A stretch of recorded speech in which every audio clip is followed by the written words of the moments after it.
의 대성당이라는 소설이 있습니다. 이 책은 12개의 단편 소설로 이루어져 있는데 그중 5번째 소설이 그 제목이 이렇습니다. 별것 아닌 것 같지만 도움이 되는, 이런 제목의 소설입니다. 내용 간단해요. 소중한 자녀 한 명을 둔 부부가 있었습니다. 근데 이 아이가 자신의 생일날 뺑소니 사고를 당해서 먼저 세상을 떠나게 됩니다.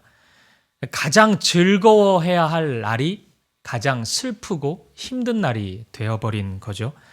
그러니까 아이를 잃은 이 부모는 죽을 듯한 심적인 고통을 경험하게 됩니다.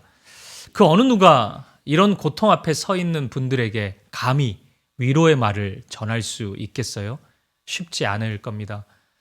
몇 해 전에 제가 한 가정을 신방한 적이 있는데 자녀 2명을 일정 시간 안에서 한 명씩 먼저 떠나보낸 그런 가정이었습니다. 제가 무슨 말을 할 수 있었을까요? 아무 말도 하지 못했습니다. 그냥 1시간 동안 같이 울고 그냥 기도만 하고 나왔던 기억이 납니다. 우리가 이럴 때가 있죠. 감히 무슨 말할 엄두가 나지 않아서 도무지 한마디 말을 꺼내지 못하는 그런 순간이 우리에게 찾아올 때가 있습니다. 이 소설 속의 부부가 정확히 그런 상황이었습니다. 근데 이 부부가 이전부터 알고 지내던 한 빵집 주인을 찾아가게 됩니다. 그때 빵집 주인의 대사가 굉장히 인상적이에요. 무슨 말을 할까? 자녀를 잃은 이 부모에게 무슨 말을 할 수 있을까? 근데 이 주인은 이렇게 말합니다. 아마 제대로 드시지도 못했겠죠. 그리고 이어서 이 말을 해요. 제가 만든 따뜻한 이 롤빵을 좀 드시죠. 뭘 좀 드시고 기운을 차리는 게 좋겠습니다. 이럴 때 뭘 좀 먹는 일은 별것 아닌 것 같지만 도움이 될 겁니다. 여러분, 이 말이 어떻게 느껴져요? 오늘 설교의 첫 시작을 이 예화로 들고 있는데 뭔가 대단한 감동적인 이야기가 나올 것 같은데 뭐 그건 아니지 않습니까? 너무 당연한 얘기잖아요. 뭐 못 먹었을 것 같으니까 좀 드시라고. 그러면 좀 도움이 될 거다. 뭐 특별할 것 없는 이야기입니다. 계속 들어보세요. 이 부부가 이 롤케이크를 먹습니다. 그리고 이 빵집 주인의 이야기, 그냥 이런저런 일상의 얘기를 들어요. 그 고단한 중년의 이야기를 그냥 막 듣습니다. 근데 기적이 일어나요. 그 이야기를 나누고 듣는 순간 자신들의 고통이 순간 사라지는 것을 경험합니다. 날이 밝도록 떠나지 않고 이 빵집 주인과 이 부부는 대화를 나눕니다. 별것 아닌 것 같은데, 너무 뻔한 이야기를 한 것 같은데, 단지 빵을 함께 먹고 함께 이야기를 나눈 것 뿐인데 이 부부에게 이 순간이 위로가 되고 큰 도움이 되었던 것입니다. 몇 달 전에 제가 이찬수 목사님을 찾아뵙고 이 개척을 한 이 과정과 지금의 그 어려움을 좀 토로한 적이 있습니다. 목사님께 설교도 힘들고 신방도 힘들고, 그러면 좀 목회 계획을 세우는 건 쉽냐? 그건 더 힘들고 너무 힘들다, 이렇게 하소연을 좀 했습니다. 목사님이 한참을 들으시더니 씩 한번 웃으시더라고요. 그러면서 그래, 뭐 지금은 그럴 수 있다. 근데 뭐 잘하고 있네.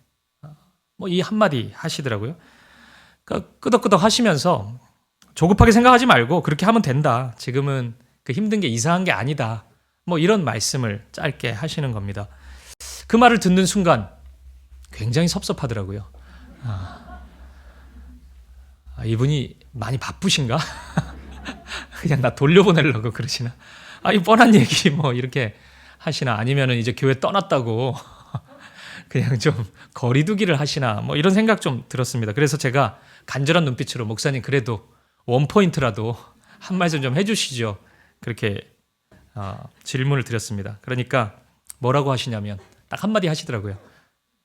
틈만 나면 좀 자라. 그냥 이 말씀 하시더라고요. 제가 집에 가서 아내에게 이 말을 전하니까 아내가 막 웃더라고요. 그러면서 이제 많이 잘 수 있어서 좋겠네, 뭐 이런 얘기 하더라고요. 근데 여러분, 이 별것 없어 보이는 이 이야기가 하루가 지나고 이틀이 지나고 하면서 저에게 좀 힘이 됐습니다. 목사님 말씀처럼 그럴 수 있는 거죠. 개척을 하면 처음에 목사가 힘들 수 있는 거죠. 왜 안 힘들어야 된다고 제가 생각했는지 모르겠어요. 누구나 지나야 하는 시간이고 목회 잘하면 지나야 하는 시간이고 저 또한 그 시간을 그냥 자연스럽게 지나고 있었습니다. 괜히 고민하지 말고 그냥 한숨 푹 자면 되는 것이었습니다. 당시에 저는 무척이나 절박한 마음이었고 또 동시에 위축된 마음 한가득이었지만 사실 저에게는 그 어떤 도전적인 이야기가 필요한 게 아니었죠. 더 열심히 해라. 더 잠을 자지 마라. 더 기도하고 더 애를 써라. 뭐 이런 말 저에게 뭐 크게 다가왔겠습니까? 근데 별것 아닌 것 같다. 그냥 뭐 그럴 수 있다. 이 이야기가 저에게 사실 필요했던 겁니다. 제가 오늘 이 이야기로 설교를 시작하는 이유가 있습니다. 바로 오늘 이 설교의 본문에서 이와 비슷한 위로를 경험했기 때문입니다. 다 아는 이야기, 특별할 것 없는 구절들이거든요. 오늘 본문은. 근데 다니엘에게 있어서 아주 큰 위로와 격려가 된 것 같습니다. 저에게도 격려가 되었습니다. 그렇다면 오늘 여러분에게도 큰 격려가 될 것으로 확신합니다. 그 말씀이 무엇인지 오늘 말씀 안으로 우리가 함께 들어가 보겠습니다. 우리는 지난주에 다니엘서 7장 말씀을 통해 매우 야수적이고 야만적인 짐승의 나라에 대해서 함께 살펴보았습니다. 마치 하나님이라도 된 것처럼 예수님이라도 된 것처럼 우리에게 위협으로 다가왔던 짐승의 나라였습니다. 또 때로는 우리를 충분히 미혹할 수 있는 굉장히 매력적인 모습으로 이 짐승은 우리 앞에 서 있었습니다. 그래서겠죠. 수많은 사람들이 이 짐승 앞에 무릎 꿇고 짐승의 길을 기꺼이 걸어가는 모습을 우리는 확인할 수 있었습니다. 하지만 속아서는 안 되죠. 왜냐하면 이 짐승의 나라는 가짜였기 때문입니다. 우리가 요한계시록 말씀을 통해서 확인해 봤죠. 이 짐승의 수가 666이었잖아요. 근데 하나님의 수인 7, 그 7에 미치지는 못했습니다. 7인 것처럼 보였지만 7은 아니었습니다. 다 가짜였습니다. 힘과 권세가 정말 엄청난 것처럼 보였지만 그것은 다 사라질 것이었고 우리를 속이기 위한 허울 뿐이었습니다. 그럼에도 짐승은 이러한 자신의 한계를 숨긴 채 모습을 조금 바꾸어서 오늘도 여전히 우리 앞에 나타납니다. 그렇기 때문에 우리가 반드시 기억해야 할 것이 있습니다. 우리가 싸우는 이 싸움은 결코 짧은 싸움, 가벼운 싸움이 아니라는 겁니다. 때로는 아주 긴 싸움이 될 수도 있다는 것이에요. 이 짐승의 실체를 우리가 이 성경 말씀을 통해 파악한다 그래서 이 짐승의 세력이 약화되는 것이 아닙니다. 그걸 어떻게 알았대? 말씀을 통해서 알았어요, 성도님. 나는 그럼 갈게요. 짐승이 이러지 않습니다. 더 소리치고 더 으르렁거리면서 우리 앞에 다가옵니다. 오늘 본문에도 그 모습이 나타나고 이 다니엘서가 지나서 시대가 또 흘러도 짐승은 또 다른 모습으로 하나님의 성도들에게 찾아옵니다. 이 8장에서 다니엘이 본 환상이 바로 그겁니다. 이제 그 다음 시대의 짐승을 다니엘이 바라보는 겁니다. 짐승의 활동은 여전했습니다. 지금도 여전했는데 내일도 여전할 것이라는 그 환상을 다니엘은 보게 된 것입니다.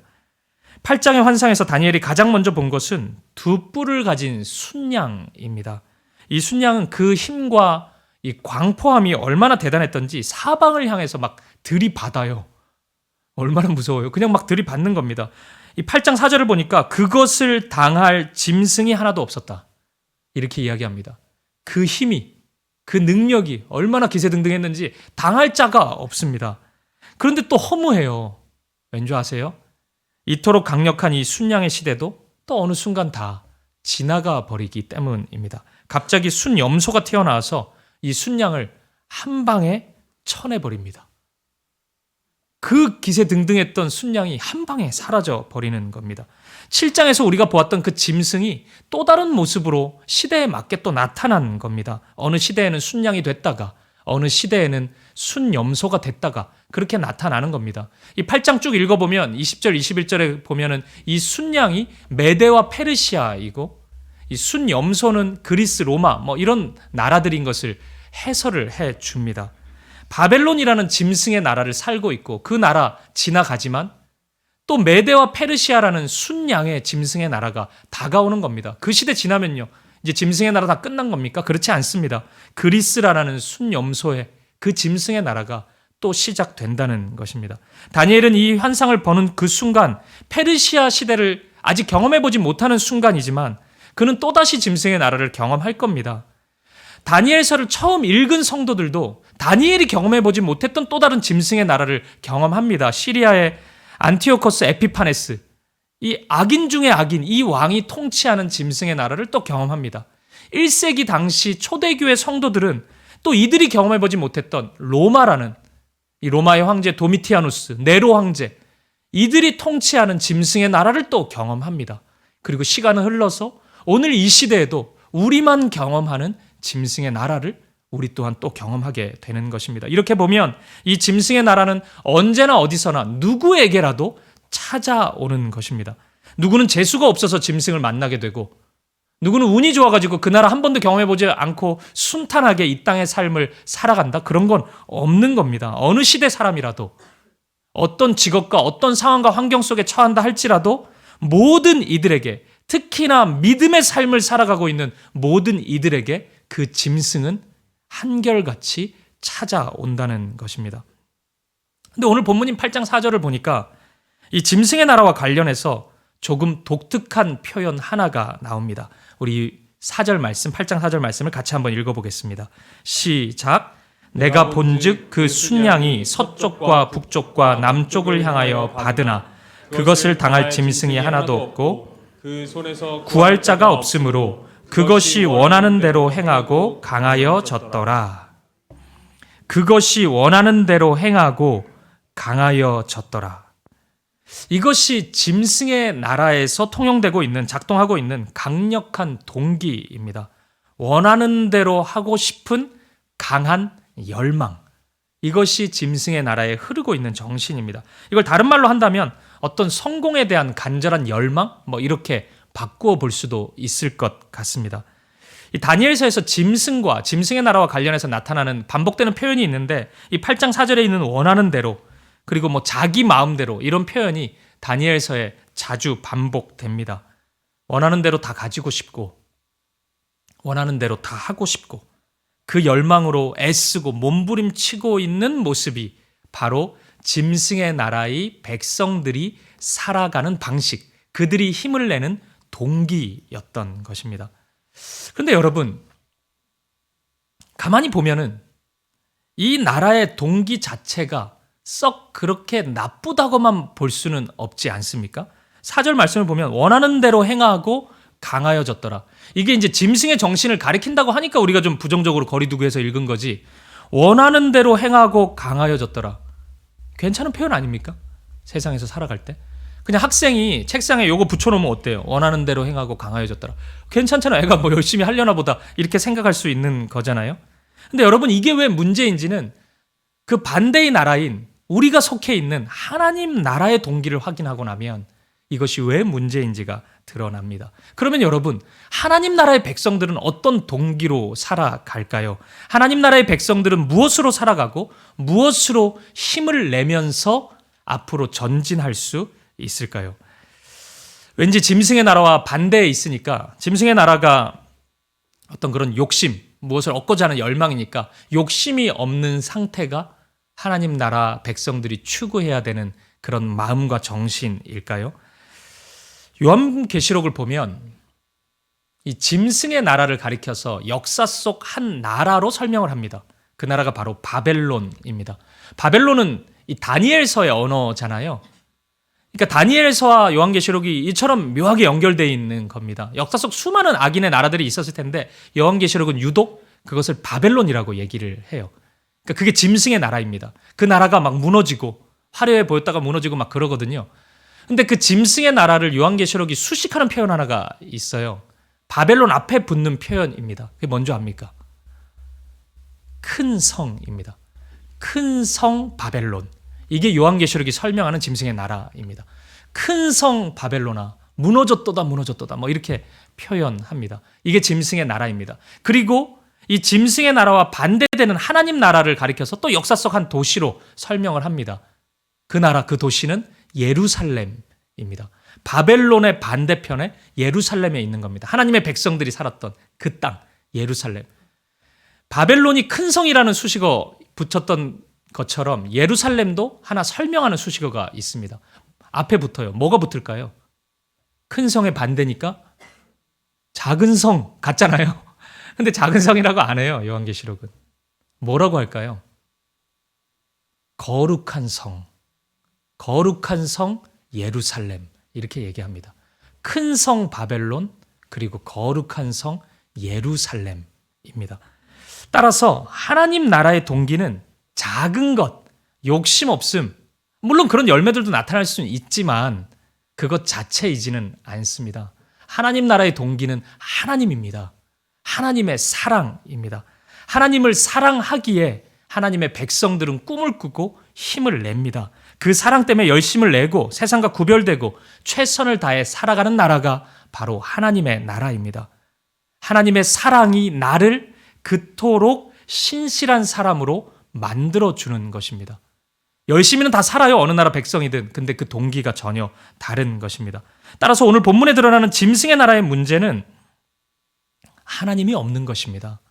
하나님의 사랑이 존재하지 않는 것이 그 나라의 문제인 것입니다. 단순한 욕심 때문이 아니라 하나님이 없기 때문에 그들의 열망이 삐뚤어지고 있는 것입니다. 그들의 꿈이, 그들의 소망이 그토록 자기중심적이고 그토록 폭력적이고 그토록 교만함으로 나아갈 수밖에 없는 이유는 그들 안에 하나님이 계시지 않기 때문입니다.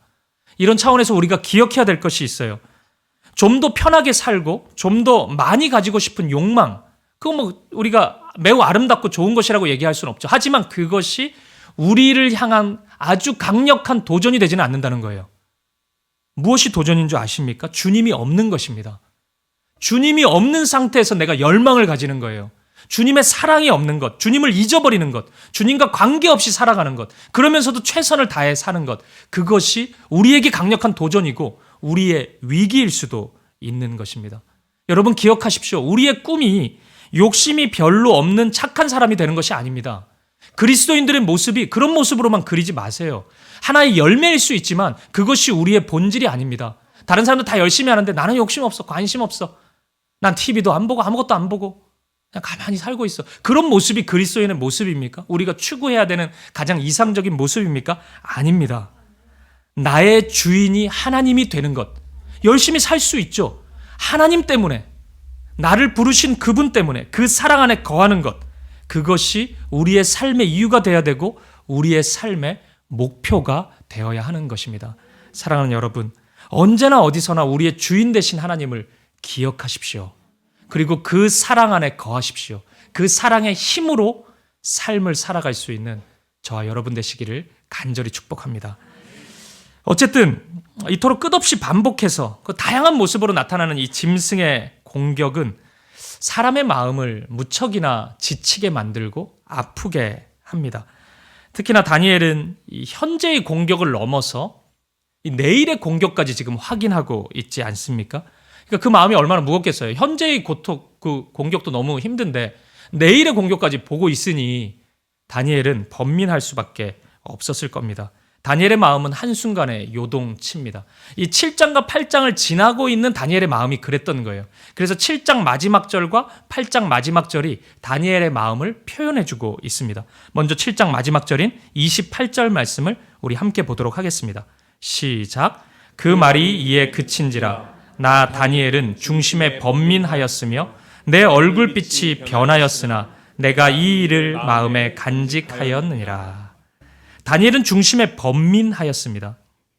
그리고 순간 얼굴빛이 변하기 시작했습니다. 왜요? 근심과 걱정, 두려움이 다니엘을 찾아왔기 때문입니다. 다니엘의 마음은 그런 상태가 됐던 겁니다.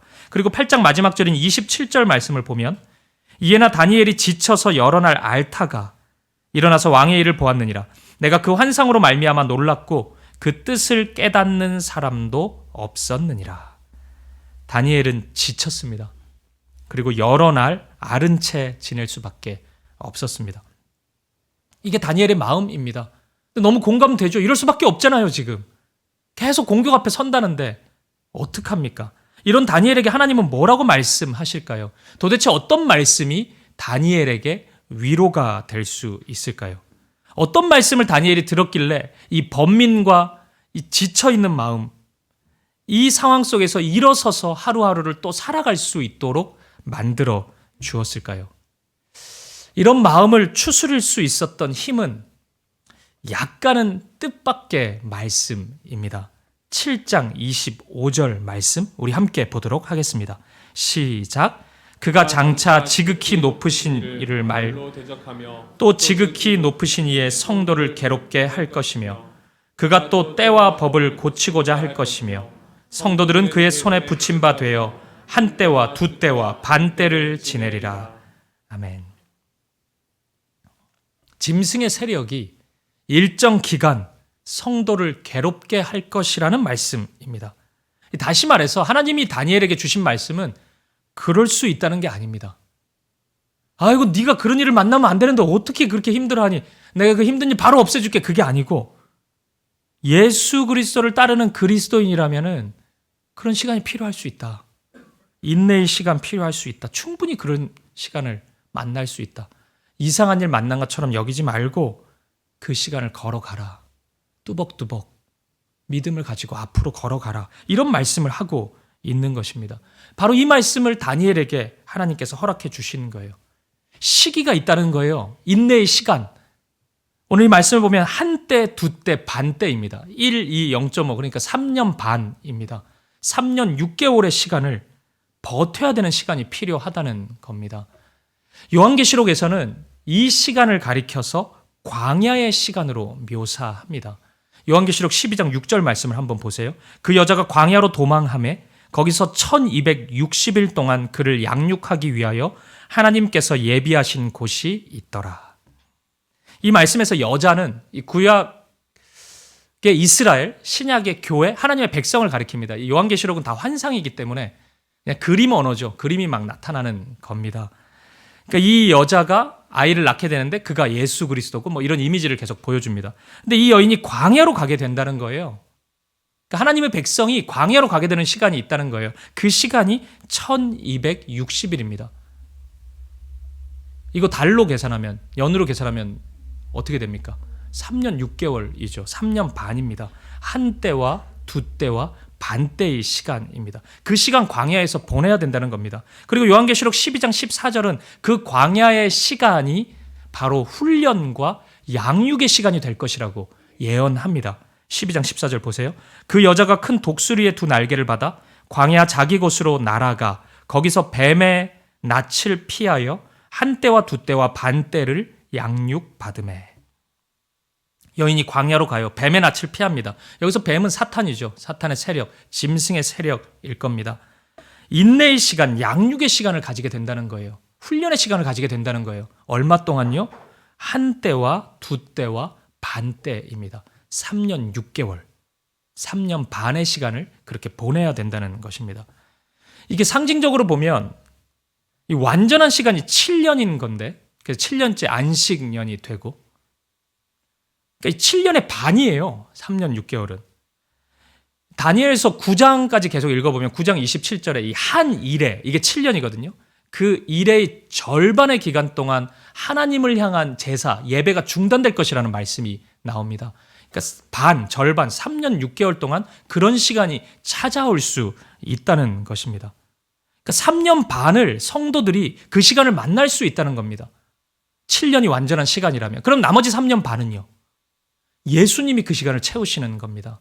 예수님이 그 고난의 잔을 십자가를 통해서 채우셨고 계속 채워가시는 겁니다. 그럼 이렇게 보면은 뭔가 예수님 반, 나 반, 고난의 잔, 짠 하면서 반반을 뭐 나누어 마시고 나누어 책임지는 것처럼 보이지만 그런 의미는 아닙니다. 예수님께서 다 짊어지셨죠. 우리의 고난을 대신 지시고 대신 감당하셨습니다. 여기서 우리에게 3년 반이 필요하다는 것은 우리가 그 예수님을 사랑하는 자라면 예수님의 길을 함께 걸어가는 자라면 우리에게도 그 시간이 찾아올 수 있다는 것입니다. 인내의 시간, 참고 견뎌야 되는 시간이 우리에게도 얼마든지 찾아올 수 있다는 것입니다. 그 기간이 3년 반, 1260일, 한 때, 두 때, 반 때라고 설명하고 있는 것입니다. 주님을 따라, 주님의 사랑을 따라, 주님 주시는 힘과 능력을 힘입어서 그 길을 우리도 걸어가야 한다는 것입니다. 그래서 바울 사도는 이렇게 말씀해요. 골로새서 1장 24절 말씀을 보십시오. 나는 이제 너희를 위하여 받는 괴로움을 기뻐하고 그리스도의 남은 고난을 그의 몸된 교회를 위하여 내 육체에 채우노라. 사도는 그리스도의 남은 고난이라는 표현을 하고 있습니다. 예수님이 고난 다 받으셨는데 남은 고난이 어디 있습니까? 대단히 독특한 표현 아닙니까? 상징적인 표현이죠. 우리가 그 길을 걸어가는 것이, 우리도 십자가의 길, 예수님의 길을 걸어가는 것이 그리스도의 남은 고난이라고 표현하고 있는 것입니다. 이 괴로움을 기뻐하겠다고, 내 육체에 채우는 것을 기뻐하겠다고 고백해요. 왜요? 이건 주님의 길에 동참하는 거잖아요. 주님과 함께하는 길이잖아요. 그렇기 때문에 이 괴로움을 나는 기뻐할 수 있다. 사도는 이렇게 고백하고 있는 것입니다. 사랑하는 여러분, 우리 예수님은 십자가에 달려 죽으시기 전 고난 당하셨습니다. 로마 군병에게 붙잡힌 바 되어서 30초 안에 십자가에 죽으신 것이 아닙니다. 예수님은 채찍질 당하고 조롱당하셨습니다. 고난의 길을 걸어가셨습니다. 예수님이 궁극적으로 가시고자 했던 그 길의 끝자락에는 부활이 있었습니다. 생명이 있었어요. 예수님이 가셨던 그 길은 부활의 길이요 생명의 길입니다. 그런데 그 부활 앞에, 그 생명 앞에 무엇이 있었습니까? 십자가가 있었습니다. 그 십자가 앞에는 무엇이 있었습니까? 놀러 갔습니까? 아니죠. 고난이 있었습니다. 하나님의 시간인 것입니다. 하나님이 허락해 주신 모든 길이에요. 하나님이 부활만 허락해 주시고 십자가는 인간적인 거고 고난은 그냥 사람들이 만들어낸 것이 아닙니다. 이 모든 것이 하나님의 시간 안에 있었던 겁니다. 하나님의 계획 가운데 있었던 겁니다. 그래서 우리가 믿음으로 부활의 길을 걷는다면, 생명의 길을 걸어간다면 우리에게도 나의 십자가를 짊어질 시간이 필요한 겁니다. 내 십자가를 지고 주님을 따라가야 되는 부분이 우리에게도 요청될 수 있는 것입니다. 예수 믿는다고 내 십자가가 없는 것이 아닙니다. 우리가 믿음으로 살아가기 때문에 이 땅의 삶 가운데 그 인내의 시간, 참고 견뎌야 되는 시간이 우리에게도 얼마든지 찾아올 수 있다는 것입니다. 때로는 견뎌야 합니다. 때로는 참아야 합니다. 때로는 너무 억울하지만 누군가를 용서해야 합니다. 때로는 너무 지치지만 누군가를, 어떤 현실을 견디고 기다려야 하기도 합니다. 여러분, 이런 시간은 결코 이상한 시간이 아닙니다. 운이 없어서 찾아왔다거나 내가 큰 잘못을 했기 때문에 찾아온 것도 아닙니다. 그럴 수 있는 시간입니다. 누구에게라도, 예수를 믿는 우리 모두에게 충분히 찾아올 수 있는 시간입니다. 그 기다림과 인내의 시간, 만나거든 그냥 잘 만나고 잘 헤어지면 되는 것입니다. 사랑하는 여러분, 오늘 이 인내의 시간을 만난 분이 있다면 잘 만나십시오. 그리고 잘 작별해 볼 수 있는 우리였으면 좋겠습니다. 말씀을 정리해 보겠습니다. 지선아 사랑해라는 책으로 유명한 이지선 씨, 아마 많은 분들이 아실 겁니다. 23년 전에 23살의 나이에 음주운전자의 교통사고로 인해서 차가 다 화재가 일어나고 전신에 아주 끔찍한 화상을 입게 되었습니다. 40번 넘게 수술을 했다고 해요. 그 인터뷰를 보니까 40번까지는 세봤는데 그 다음번은 뭐 의미가 없다고 생각해가지고 세지 않았대요. 그러니까 엄청나게 많이 수술했죠. 근데 이 자매가 끝까지 생을 포기하지 않고 살아갑니다. 앞으로 걸어갑니다. 그리고 미국에 가서 공부했고 박사학위까지 받았습니다. 지난주에 자신의 모교인 이화여대 사회복지학과 교수로 임용되었습니다. 그래서 첫 강의를 했더라고요. 저는 군에서 전역하고 나서 이 자매를 알게 됐습니다. 실제로 안다는 건 아니고 인터넷에서 알게 됐습니다. 이 자매가 운영하던 홈페이지가 있었어요. 그래서 사고 소식도 듣고 이 자매의 모습도 보게 되고 어떤 마음으로 하루하루를 살아가는지를 보게 됐습니다. 기도도 저도 많이 했고 멀리서 응원도 하고 많은 분들이 그랬을 겁니다. 저도 그중 한 사람이었습니다. 지난주에 첫 강의를 마치고 인터뷰를 많이 했더라고요. 뉴스에도 나오고 뭐 여러 신문사 기사에도 이렇게 나오더라고요. 다 읽어봤습니다, 제가. 모든 기사를 다 봤어요. 평범하게 말을 하는데 참 감동적이더라고요. 아직 보지 않은 분 있다면 중앙일보에서 나온 인터뷰를 보십시오. 제가 그냥 보니까 그게 제일 낫더라고요. 본인도 아닌데 제가 그냥 그렇게. 그 인터뷰 그 내용을 좀 보면서 제가 몇 구절 좀 소개해드리고 싶어요. 이분이 쓴 책 중에 꽤 괜찮은 해피엔딩이라는 책이 있어요. 그중에 이런 표현 나옵니다. 나는 사고와 잘 헤어진 사람이라는 표현이 나와요. 제가 방금 인내의 시간을 잘 만났다가 잘 헤어지자 그랬잖아요. 제가 이 표현에서 좀 따온 겁니다. 이 표현에 대한 질문을 가지고 이 기자가 이렇게 표현에 대해서 좀 질문을 했습니다. 그러니까 이지선 씨가 이렇게 대답을 했더라고요. 제가 한번 읽어드릴게요. 사고 후 2년쯤 지나자 사고를 당한 피해자로만 나를 규정하고 싶지 않았다. 피해를 입은 건 사실이지만 피해자로만 살진 않았으니까. 그때부터 사고를 만났다고 썼다. 그 순간부터 계속 사고와 헤어지기 시작했다. 그 일은 더 이상 나를 대단히 괴롭힐 수 없다는 태도로. 사고를 만났다고 이야기하죠. 야고보서 1장 3절에 보면 시험을 당하거든 이렇게 표현하는데 이 개역개정 앞에 번역인 개역 한글판을 보면 시험을 만나거든 이렇게 표현을 해요. 야고보 사도. 저는 만났다는 게 더 맞는 것 같아요. 당한 게 아니고 만나는 겁니다. 뭐 문제가 있어가지고 시험이 다가온 게 아니에요. 만날 수 있어요. 우리 모두. 저도 여러분도 얼마든지 만날 수 있어요. 인터뷰의 마지막에 이런 얘기를 하더라고요. 꽤 괜찮은 해피엔딩이 있을 거다. 동화 속 이야기처럼 영원히 행복하게 잘 살았습니다 같은 엔딩은 아닐지라도 내 계획과는 다른 삶일지라도 오늘을 살아가는 나는 분명히 괜찮은 해피엔딩을 맞을 거라는 기대를 놓지 않으시기를 바란다. 그리고 결코 혼자 계시지 말 것. 누군가와 슬픔도 아픔도 함께 나누면서 사고와 잘 헤어지시기 바란다.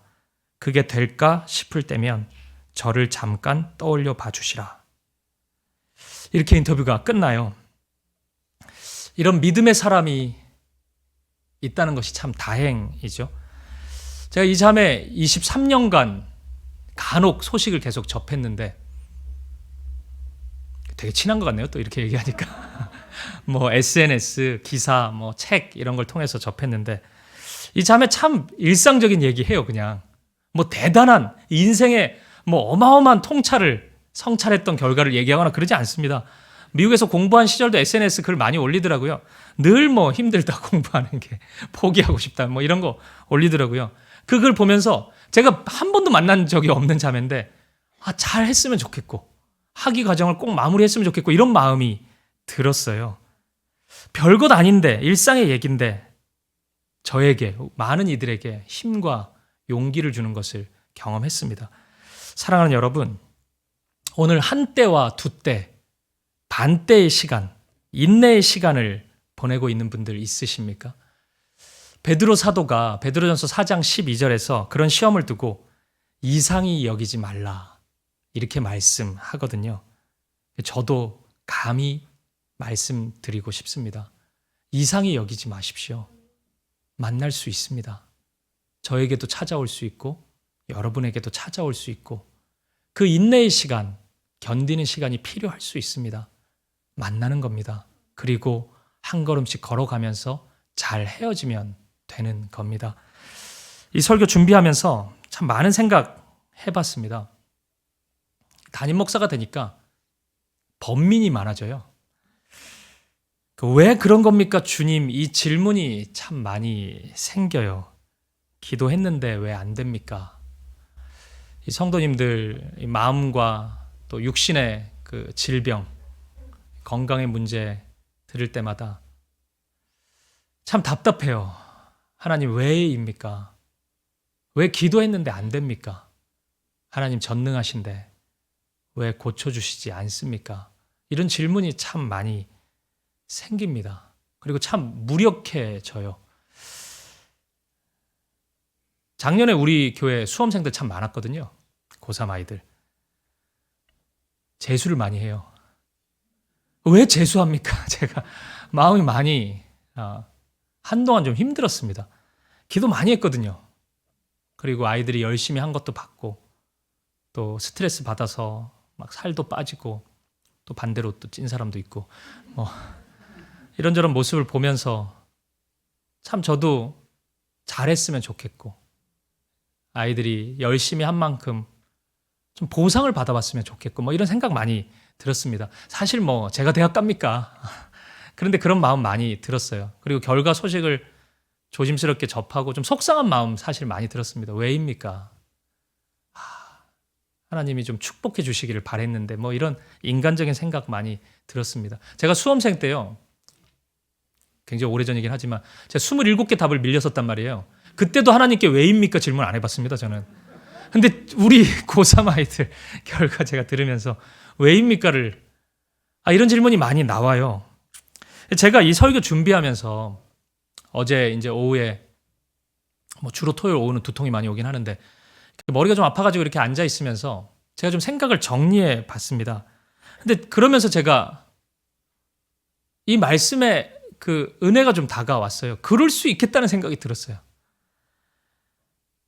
몸이 아픈 성도님도 있고 경제적으로 힘든 시간을 보내는 성도님도 있을 수 있죠. 그게 저일 수도 있고 그게 또 우리 중에 누군가일 수도 있죠. 기도 많이 했고 정직하게 살았고 신실하게 살았는데 어려움 만날 수 있죠. 그럴 수 있겠다는 생각이 들었습니다. 그러면서 저는 다짐했습니다. 그냥 걸어가 봐야 되겠다. 그럴 수 있는 일이니까. 그게 특별히 뭐 죄를 지었거나 문제가 있어서가 아니고 이 짐승의 나라에 살고 있는 하나님 나라의 백성들이 그 시간 성경이 이렇게 분명히 얘기하는데 한때 두때 반때의 시간을 보낸다고 그러는데 그럴 수 있겠구나. 그냥 보내면 되겠구나. 나에게도 찾아왔구나. 그 생각하고 그냥 한 걸음씩 걸어가 봐야 되겠다 생각했습니다. 답을 잘 모르죠. 목사라고 어떻게 알겠습니까? 그런데 답 모르지만 예수님 바라보며 예수님 걸어가신 그 발자국 바라보며 그냥 한 걸음씩 포개고 한 걸음씩 걸어가 봐야 되겠다. 이런 생각을 해보았습니다. 사랑하는 여러분, 함께 걸어가 보시죠. 우리도 함께 걸어가 보시죠. 잘 모르지만 오늘 맡겨주신 그 사명, 힘겹지만 감당해 보면서 믿음 가지고 그 예수님 걸어가신 그 길을 함께 걸어가 볼 수 있었으면 좋겠습니다. 찬양 가사 중에 뭐 이런 가사 있더라고요. 보고픈 얼굴들, 그리운 이름들 많이 생각나. 이 하늘소망이라는 찬양인데 제가 어제 이 찬양 너무 좋아서 청년부 목사님에게 이거 특송해 줄 사람 없냐 이렇게 찾았는데 없었어요. 그래서 아쉽지만 부르진 못하는데 목사님이 부르지 그랬냐 뭐 이런 눈빛이신데 너무 고음이에요. 힘든 시간 찾아오고 보고 싶은 얼굴들, 그리운 이름들 생각도 나고 그럴 수 있죠. 그런 생각난다는 건 어려운 시간이 지났다는 거잖아요. 그럴 수 있죠. 그런 시간 찾아오더라도 주님 그 나라에 이를 때까지 순례의 길을 함께 걸어갈 수 있기를 바랍니다. 인내의 길, 참고 견디는 길을 묵묵히 한 걸음씩 내딛고 함께 걸어가보는 저와 여러분 되시기를 주님의 이름으로 간절히 축복드립니다.